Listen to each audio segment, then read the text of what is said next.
Welcome to my channel electronics tutorial data কমিউনিকেশনের আজকের ক্লাসে আমরা রিং টপোলজি নিয়ে আলোচনা করব। ক্লাসটা শুরু করি তাহলে।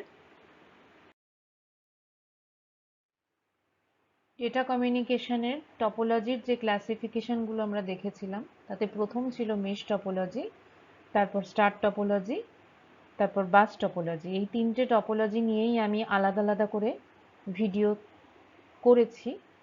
যদি কেউ মিস করে থাকো তাহলে আমার প্রিভিয়াস ভিডিওগুলো চেক করো। আজকে রিং টপোলজি নিয়ে আমি আলোচনা করব, তার কিছু অ্যাডভান্টেজ এবং ডিসঅ্যাডভান্টেজ দেখব, আর নেক্সট ক্লাসে আমরা হাইব্রিড টপোলজি নিয়ে আলোচনা করব। তাহলে ক্লাসটা শুরু করা যাক। রিং টপোলজির ব্লক ডায়াগ্রামটা এরকম দেখতে হয়। কিরকম করে কানেকশনটা হয় সেটা হচ্ছে, এখানে 6টা স্টেশন কানেক্টেড, একটা আরেকটার সাথে অপোজিটে কানেক্টেড।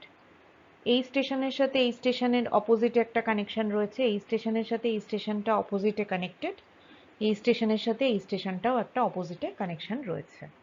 এবং প্রত্যেকটা স্টেশন এই যে রিংয়ের মতন যে কেবলটা কানেক্টেড রয়েছে তার সাথে রিপিটার বলে এই থ্রু রিপিটার এই কেবলটার সাথে কানেক্টেড।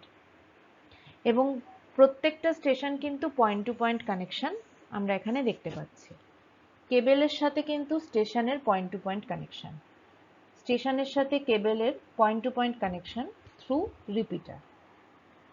ওকে, তাহলে রিং টপোলজিতে আমরা dedicated point to point connection দেখছি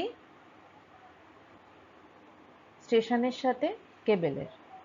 ওকে, এটা হচ্ছে প্রথম মেকানিজম। এবং রিং টপোলজির একটা বিশেষ মেকানিজম হচ্ছে যে সিগন্যালটা একটা ডিরেকশানে ফ্লো করে। সিগন্যালটা একটা ডিরেকশানে ফ্লো করে।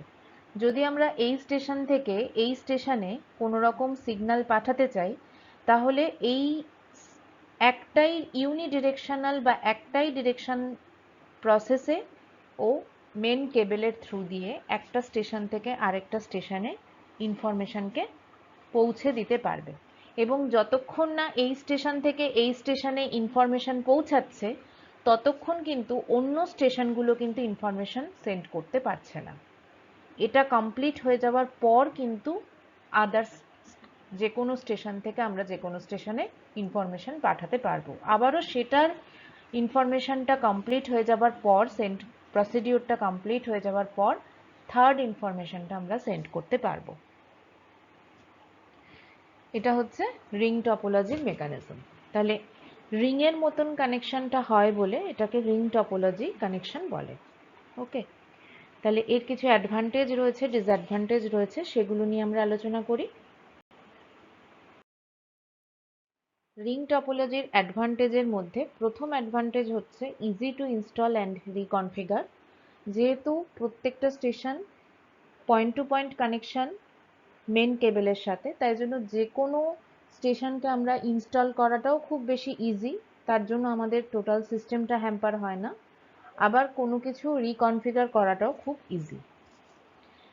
সেকেন্ড পয়েন্ট হচ্ছে ফল্ট আইসোলেশন ইজ সিম্পলিফাইড। যদি এই 6টা স্টেশন আমরা, যেটা 6টা স্টেশনের যে ব্লক ডায়াগ্রামটা আমরা দেখলাম, তার মধ্যে যে কোনো একটা স্টেশন যদি প্রবলেম করে, কোনো ফল্ট আমরা দেখতে পাই, তাহলে সেটাকে খুব সহজেই আমরা আইসোলেট করে ফেলতে পারি এবং সেটার কী প্রবলেম হয়েছে সেটাকে আবার ফিক্স করে দেন আবার সেটাকে রিকানেক্ট করতে পারি। তার জন্য টোটাল সিস্টেমটাকে আমাদেরকে কিন্তু অফ করতে হয় না।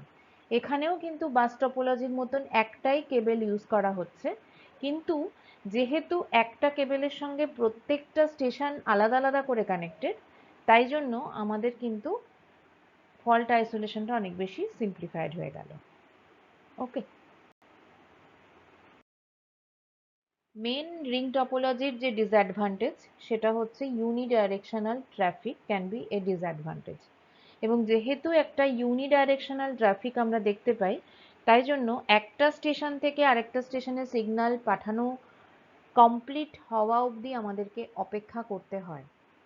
যতক্ষণ না সেই সেই সিগন্যালের টোটাল প্রসিডিওরটা কমপ্লিট হচ্ছে ততক্ষণ কিন্তু নতুন সিগন্যাল আমরা সেন্ড করতে পারি না। এবং এটা হচ্ছে মেন ডিসঅ্যাডভান্টেজ রিং টপোলজির। একটাই ডিসঅ্যাডভান্টেজ রয়েছে, সেটা হচ্ছে unidirectional traffic can be a disadvantage of a ring topology. Thank you. If you like, do like, share and subscribe my channel.